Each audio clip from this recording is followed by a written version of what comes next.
तो ये जो आप दृश्य देख रहे हैं अभी पेड़ से दिखाई नहीं दे रहा है, और ये है श्री रामानंद सरस्वती पुस्तकालय, और जो आजमगढ़ के जोकहरा गांव में उत्तर प्रदेश में स्थित है। नमस्कार, मेरा नाम धर्मराज और हमारे साथी ब्रिजनाथ।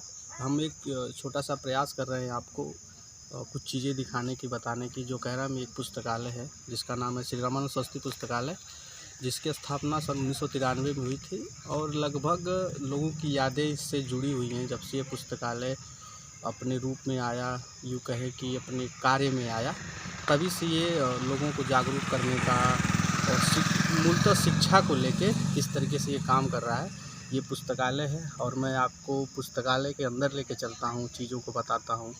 होता क्या है कि जब आप चीज़ों को देखते हैं एक एक करके, तब आपको समझ में आता है।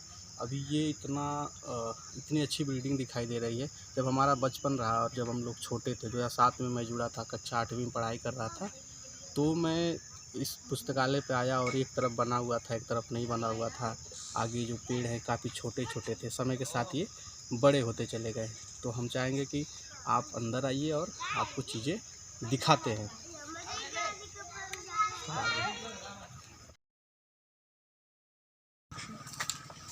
ये है श्री रामानंद सरस्वती पुस्तकालय की पुरानी ऑफिस, और ये अभी हाल फिलहाल में बंद है।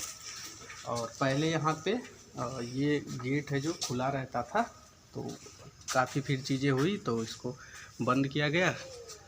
और एक तरफ ऑफिस चलती थी, बीच का जो हॉल था उसमें जो है कि लाइब्रेरी थी, और फिर दूसरी तरफ सिलाई सेंटर का कुछ काम होता था और टाइपिंग का काम होता था। इसको हम दिखाएंगे। और एक बहुत खूबसूरत चीज़ इस पुस्तकालय की आपको हम बता रहे हैं कि यहाँ पे एक ग्राउंड है, खेल ग्राउंड है, जहाँ बच्चे वॉलीबॉल खेलते हैं। अक्सर एक सवाल होता है कि हम जो है क्रिकेट को बढ़ावा क्यों नहीं दे रहे या किसी भी खेल को। तो वॉलीबॉल इसलिए भी है कि कई ऐसी सरकारी भर्तियाँ होती हैं और वैकेंसी होती है जिसमें हम वॉलीबॉल को दे सकते हैं, वॉलीबॉल प्लेयर उसमें रखे जाते हैं। अभी तक क्रिकेट का कोई ऐसा वो समाधान और ऐसी चीज़ें आई नहीं। ये देख रहे हैं, किचन है, और जिसमें जो लोग गेस्ट लोग आते हैं, मेहमान लोग आते हैं, उनके लिए खाना बनता है। ये पीछे का पूरा व्यू आप जो है देख रहे हैं। और भी चीज़ें हम फुटेज आपको दिखाएंगे, ज़रूर दिखाएंगे, और कई पॉइंट भी कई तरीके से आपको दिखाएंगे। यहाँ बकरी पालन है हमारी। ये देखिए खूबसूरत जो चीज़ आपको दिखाई दे रही है, पोखर जिसमें मछलियाँ छोड़ी जाती थी, और मछलियाँ अभी भी है, रहती हैं। और इस समय थोड़ा बोलते हैं, हमारे यहाँ बोलते हैं भोजपुरी में, काई लग गया। तो ये काई जम गई है, इसमें चूना वूना कुछ डाला गया है, घास उस जल गई है, लेकिन कुछ समय बाद ठीक हो जाएगा, अपने रूप में आ जाएगा। इधर जो है हमारे इस साइड देखेंगे तो ये है प्लेग्राउंड, और ये जो सफ़ेदा का पेड़ दिखाई दे रहा है, ये सफ़ेदा का पेड़ जो इसलिए भी लगाया गया है ताकि पर्यावरण तो सुरक्षित रहे ही, और उधर की जो चीज़ें थी, गेंद कई बार उधर चली जाती थी और कई जानवर उधर से चले जाते थे, ग्राउंड में बैठते थे। तो उसके लिए उस लिहाज से भी लगाया गया है, और सुंदर भी लगे उसके लिए। और एक मंच है, यहाँ पे बच्चे वॉलीबॉल खेलते हैं। चूँकि आज बच्चे नहीं आए हैं, कारण ये है कि आज सुबह से थोड़ी बहुत बारिश हो रही है, ठंड का पूरा महीना है, तो इसलिए आज बच्चे नहीं आए हैं, कम आए हैं। और यहाँ पे तो पोखर के पास है, खूब आराम से आप बैठ के कोई भी उपन्यास, कोई कहानी, आत्मकथा, कुछ भी बैठ के पढ़ सकते लीजिए, मज़ा लीजिए उस चीज़ का। और ये है मंच है जिस पे प्ले होता है। अभी बारिश हुई थी, पत्ते, इसके पत्ते जो थे, तो पत्ते, पेड़ के पत्ते इसमें गिरे, तो शायद झाड़ू अभी नहीं लगा है 3-4 दिनों से, तो इस पर बारिश की चलती इसे काला काला दिखाई दे रहा है। इस पर हम लोग नाटक करते हैं, और इस पर तमाम ऐसे नाटक हुए हैं, 340 नाटक का शो हुआ है। जो नेशनल स्कूल ऑफ ड्रामा से जो ट्रेनर आते थे, वो लोग ट्रेन करते थे बच्चों को, और वो बच्चे सब गांव के बच्चे रहते थे। और अभी बहुत ऐसे बच्चे पोस्टेड हो गए, चले गए, कुछ मुंबई शिफ्ट हो गए, कुछ पढ़ने के लिए बाहर चले गए, और कुछ बच्चे अभी निरंतर उसमें कार्य कर रहे हैं। और यहाँ पे देवेंद्र अंकुर सर आए हुए थे, जब वो अपने समय में नेशनल स्कूल ऑफ ड्रामा के निदेशक थे, तो वो यहाँ पे आए थे। और इस समय जो है कि इलाहाबाद विश्वविद्यालय में प्रोफेसर पद पे है डॉक्टर विदु खरे दास। पहली बार उन्होंने जिम्मा लिया था 2005 में,